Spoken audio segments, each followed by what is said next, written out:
सोनपुर में समरनाथ और गजराज नाम के दो मित्र रहते थे। दोनों की मित्रता बचपन से ही बहुत दृढ़ थी। समरनाथ सरल स्वभाव का और ईमानदार था, पर गजराज वैसे तो स्वभाव से बहुत ही अच्छा था, लेकिन उसे चोरी करने की आदत थी। दोनों ही मित्र ब्राह्मण परिवार से थे।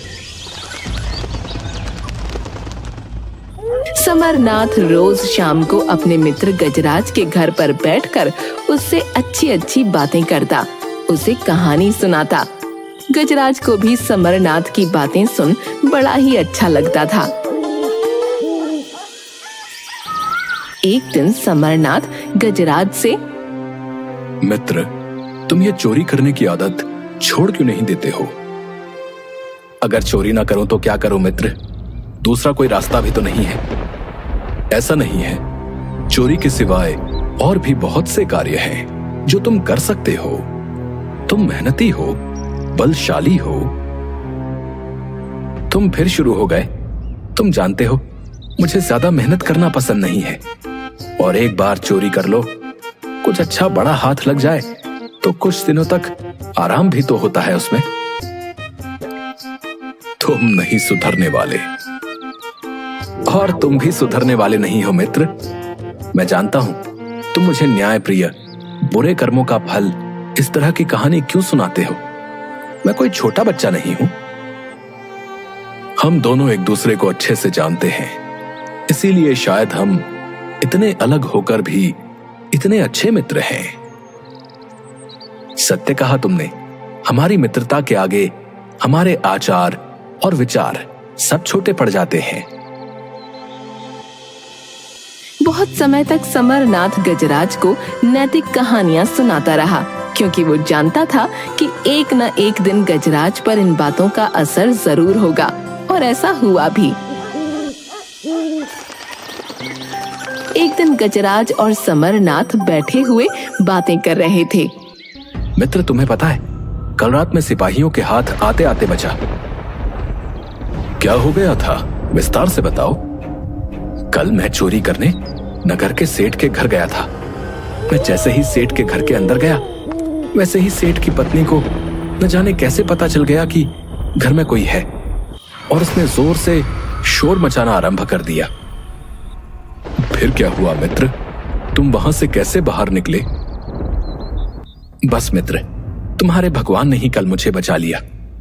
मैं जैसे ही वहां से भागने लगा, मेरा हाथ पैर किसी ने पकड़ लिया और मैं गिर गया। तभी उस कक्ष का द्वार खोलकर सेठ और सेठानी कक्ष के अंदर दाखिल हुए। मुझे नहीं पता क्या हुआ और कैसे हुआ, परंतु अगले ही पल मुझे ऐसा लगा जैसे किसी ने मुझे उस बंधन से मुक्त कर दिया हो। मैं वहां से उठा और सीधा बाहर की तरफ भागा। अब फिर क्या हुआ? जैसे ही मैं बाहर आया, वैसे ही मैंने देखा कि शोर सुनकर सिपाही सेठ के घर की तरफ आ रहे हैं। वो तो भला हो उस भिखारी का, जिसने मुझे खींचकर अपने कंबल में छुपा लिया। शुक्र है भगवान का जो तुम सही सलामत वापस आ गए।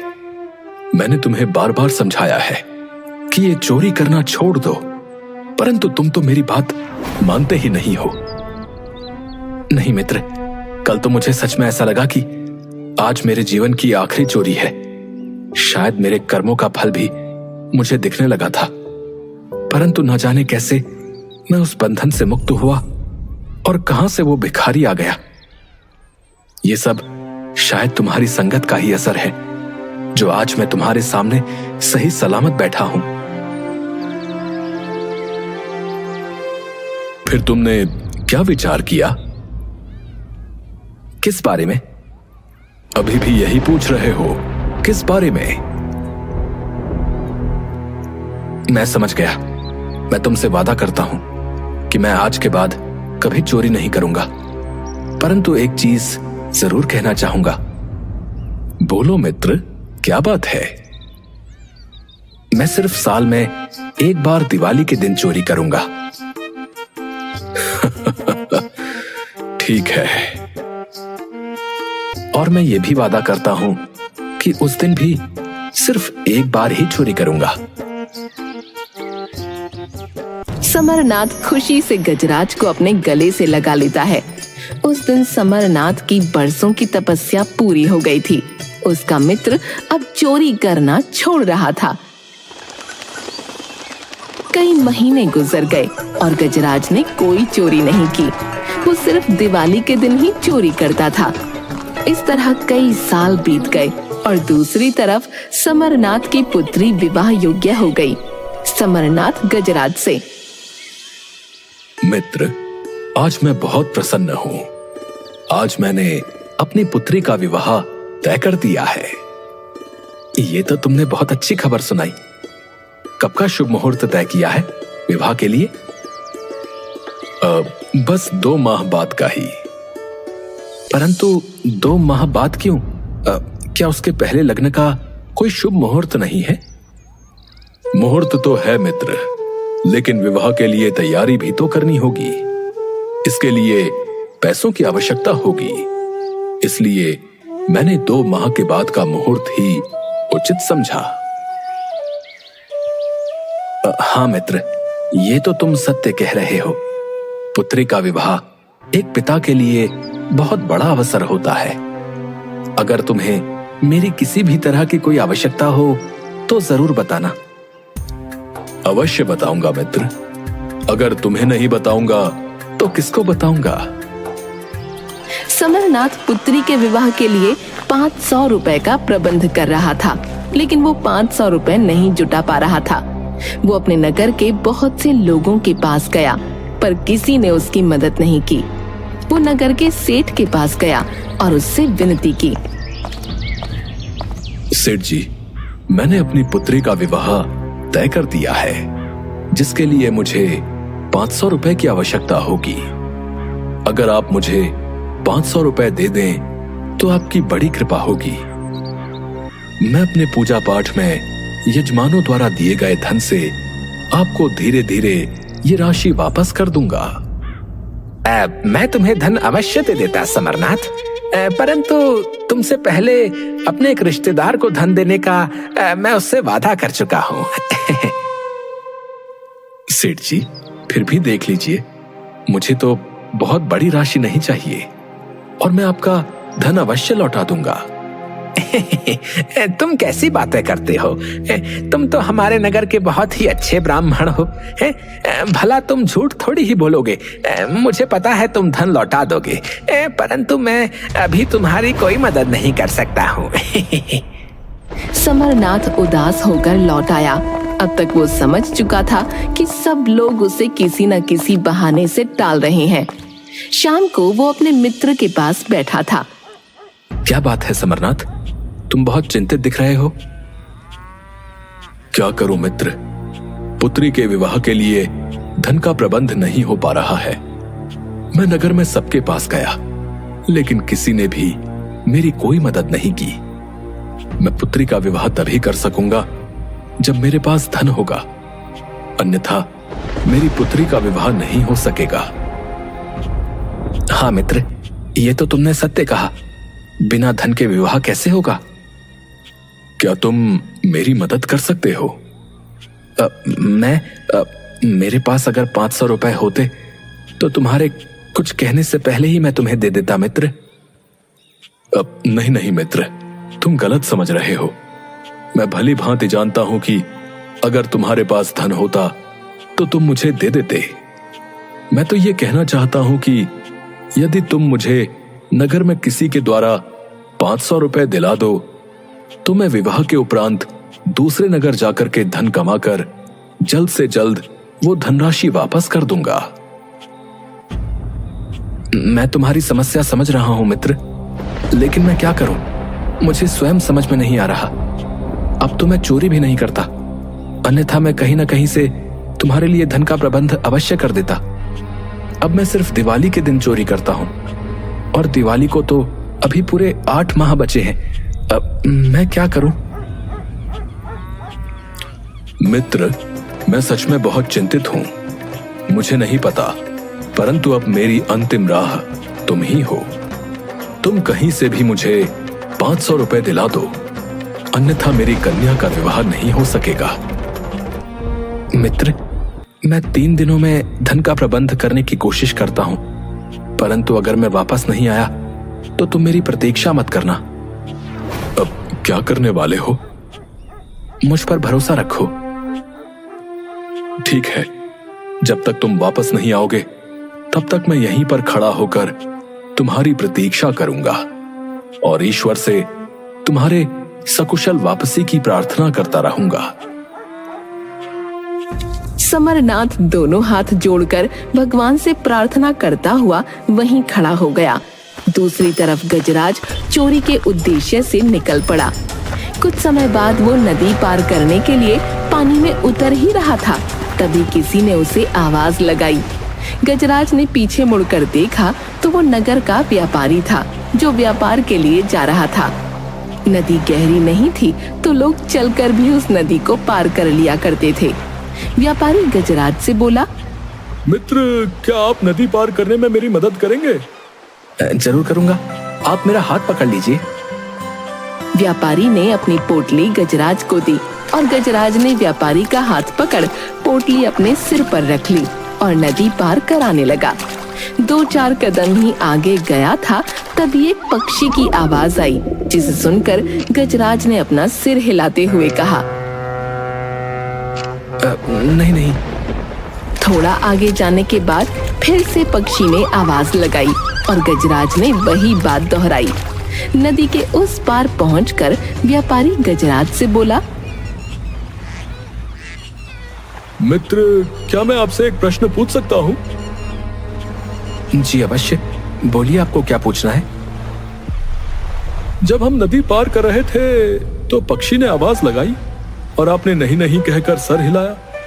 क्या आपको पक्षियों की भाषा आती है? हाँ, मुझे किसी भी पशु और पक्षी दोनों की भाषा समझ में आती है। तो उस पक्षी ने आपसे क्या कहा? आप उस बात को छोड़ दीजिए और अपनी यात्रा पर आगे की ओर प्रस्थान कीजिए। परंतु मैं इस बात को जानने के लिए बड़ा उत्सुक हूं कि पक्षी ने आपसे क्या कहा। ठीक है, अगर आपका यही हट है तो मैं आपको सच बताता हूं, परंतु उसके पहले आपको अपने हाथों में जल लेकर ऊपर की ओर आकाश को देखते हुए प्रतिज्ञा करनी होगी कि मैं आपसे जो भी कुछ कहूंगा आप वो किसी को नहीं बताएंगे। ठीक है, आप जैसा कहते हैं मैं वैसा करूंगा। व्यापारी ने हाथ में जल लिया और आकाश की ओर देखते हुए प्रतिज्ञा ली कि वो किसी को कुछ नहीं बताएगा। मैं एक चोर हूं। मेरे मित्र की पुत्री का विवाह होने वाला है, जिसके लिए 500 रुपए की आवश्यकता है और मैं इन 500 रुपयों को जोड़ने के लिए निकला हूं। जब हम नदी पार कर रहे थे तब पक्षी ने मुझसे कहा कि पोटली में बहुत सा धन है और मैं उसमें से धन लेकर वहां से जा सकता हूं। पक्षी ने तो सही कहा आपसे, फिर आपने ऐसा क्यों नहीं किया मित्र? क्योंकि आपने मुझे मित्र कहकर पुकारा था और सहायता के लिए अपना हाथ मुझे दे दिया था। इसलिए मित्र धर्म के अनुसार मित्र के प्रति अपनी धर्मनिष्ठा को मैं नहीं भूल सकता था, इसलिए मैंने ऐसा नहीं किया। फिर उसके बाद दोबारा पक्षी ने क्या कहा? दूसरी बार पक्षी ने मुझसे कहा कि मैं तुम्हें पानी में धक्का दे दूं और वो सारा धन लेकर चला जाऊं, लेकिन मैंने उसे इस बार भी मना किया, क्योंकि अगर मैं ऐसा करता तो मैं अपने मित्र के साथ विश्वासघात करता और मैं ऐसा नहीं कर सकता था। व्यापारी ने सारी बातें सुनकर गजराज से धन्यवाद कहते हुए विदा ली और अपनी आगे की यात्रा पर निकल पड़ा। पर पूरे रास्ते उसके मन में ये सारी बातें घूम रही थीं और वो यही सोच रहा था, मैं ये बात किसी और को तो नहीं बता सकता, परंतु मुझे इस बारे में राजा से अवश्य बताना चाहिए। बस वो सीधा दरबार में पहुंच गया। दरबार खत्म होने के बाद व्यापारी ने सारी बातें राजा को बताईं। चोरी करना तो बहुत बड़ा पाप होता है और जो चोर होता है वो धर्मी और ज्ञानी नहीं हो सकता। मैं तुम्हारी बातों पर विश्वास नहीं कर सकता। मैं इस बात की जांच स्वयं करूंगा। तुम मुझे उस चोर का पता बताओ। व्यापारी गजराज को ढूंढने के लिए महल से निकल पड़ा और चलते चलते उसे एक सराय में गजराज दिख गया और वो तुरंत वापस राजमहल लौटा और महाराज को गजराज का पता बता दिया।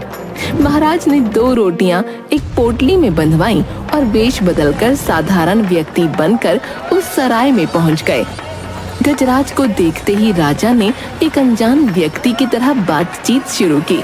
गजराज भी बातें करने बैठ गया। तुम कौन हो? मैं एक चोर हूँ और आधी रात के बाद उस सामने वाली दुकान में चोरी करने वाला हूँ। मुझे 1000 रुपए की आवश्यकता है। चोरी तो मैं भी करने आया हूँ, परंतु मेरी आवश्यकता सिर्फ 500 रुपए की है। तो क्यों ना हम दोनों मिलकर चोरी करें। तुम अपनी आवश्यकता पूरी कर लेना और मैं अपनी आवश्यकता पूरी कर लूंगा। गजराज ने सहमति में अपना सिर हिला दिया। आधी रात के बाद दोनों दुकान में चोरी करने के लिए चले गए। गजराज ने दुकानदार की तिजोरी से 1500 रुपए निकाले। 1000 रुपए उसने राजा को दिए और 500 अपने पास रखे। गजराज जब से निकला था उसने कुछ खाया नहीं था और दुकान में अनाज की बोरियों को देखकर उसकी भूख और बढ़ गई। उसने एक बोरी से सफेद पाउडर शक्कर समझकर मुंह में डाल लिया और तुरंत उसे थूक दिया। ये तो नमक है। लगता है तुम बहुत समय से भूखे हो। हाँ, जब से घर छोड़ा है तब से एक दाना भी नहीं खाया। तुम ये सब छोड़ो और मुझे 1000 रुपए वापस दे दो। क्यों? तुम्हें वो रुपए वापस क्यों चाहिए? मैं नहीं दूंगा। गजराज ने गुस्से में राजा को एक थप्पड़ लगाया और उससे 1000 रुपए छीनकर अपने हिस्से के 500 मिलाकर वापस व्यापारी के बक्से में रख दिया। राजा उसके पीछे पीछे आया। तुमने ये क्या किया? पहले तो तुमने रुपए चुराए और फिर हाथ आए हुए धन को तुमने वापस रखकर ताला लगा दिया। तुमने ऐसा क्यों किया? मैं भूखा था और मैंने गलती से उस व्यापारी का नमक खा लिया और शास्त्रों के अनुसार जिसका नमक खाते हैं उसे धोखा नहीं देते, इसलिए मैंने वो धन वापस रख दिया। राजा को विश्वास हो गया था कि व्यापारी ने उसे जो कुछ भी कहा था वह सत्य है। ठीक है, चलो अब हम कहीं और चोरी करने चलते हैं। क्या हम रात भर चोरियां ही करते रहेंगे? आज के लिए बस इतना बहुत है। अब हम कल चोरी करेंगे। अभी मुझे बहुत भूख लगी है और मैं थक भी गया हूं।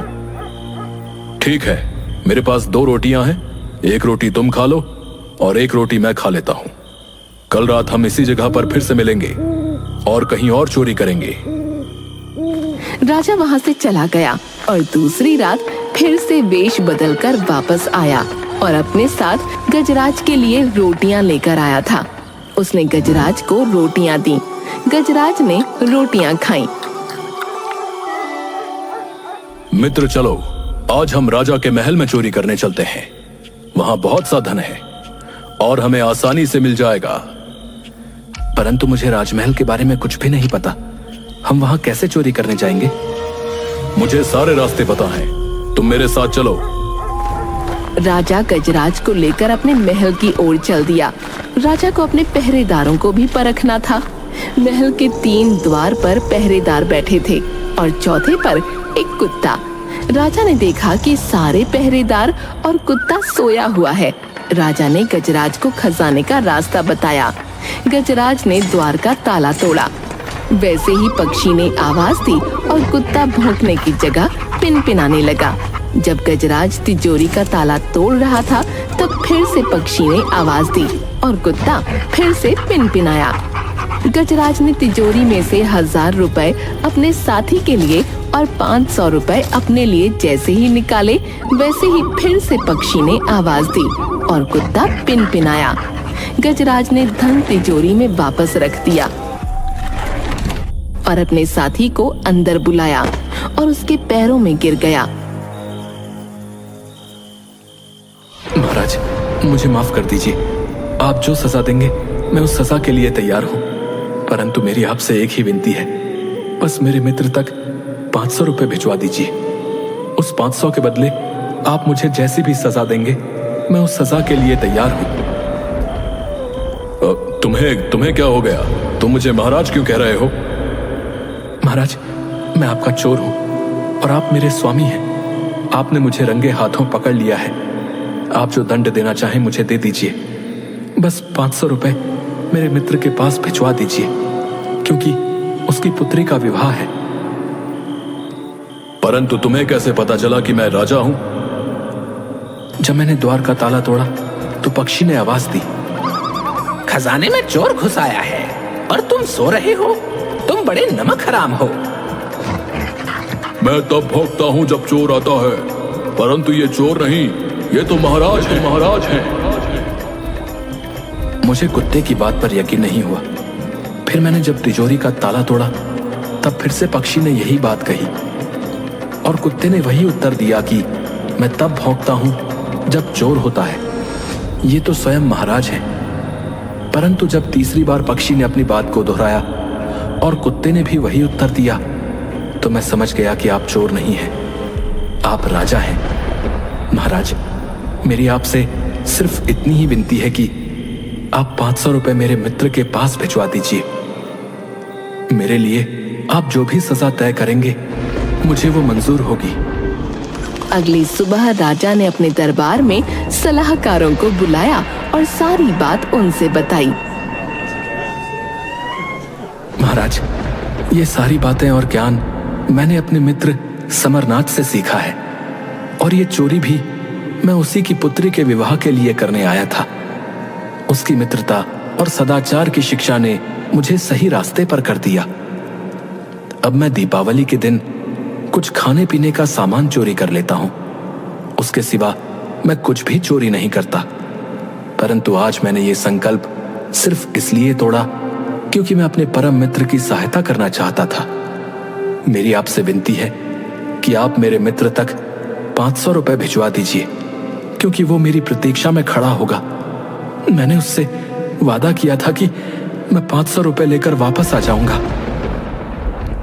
सैनिक, तुम 500 रुपए लेकर गजराज के बताए हुए स्थान पर जाओ और उसके मित्र समरनाथ को ये रुपए दे देना। सिपाही 500 रुपए लेकर गजराज के बताए हुए स्थान पर जाता है और देखता है कि समरनाथ बारिश में हाथ जोड़े हुए वहीं पर खड़ा है। ये रुपए ले लो। तुम्हारा मित्र चोरी करते हुए पकड़ा गया है, परंतु उसने महाराज से विनती करके ये रुपए तुम्हारे लिए भिजवाए हैं। नहीं, मैं ये रुपए नहीं ले सकता हूँ। मैं अपनी पुत्री का विवाह नहीं करूंगा। ये रुपए मुझे अपने मित्र से लेने थे। अब मैं ये रुपए नहीं ले सकता हूँ। सैनिक रुपए लेकर महाराज के पास वापस जाते हैं। महाराज, मैंने उस व्यक्ति को रुपए देने की बहुत कोशिश की, परंतु उसने रुपए लेने से साफ साफ मना कर दिया और साथ ही कहा कि वो अपनी पुत्री का विवाह नहीं करेगा और वो बारिश में खड़ा अपने मित्र का हाथ जोड़कर इंतजार कर रहा है। महाराज, सैनिक की बात सुनकर राजा का दिल पिघल गया और वो गजराज को साथ लेकर समरनाथ के पास जाते हैं।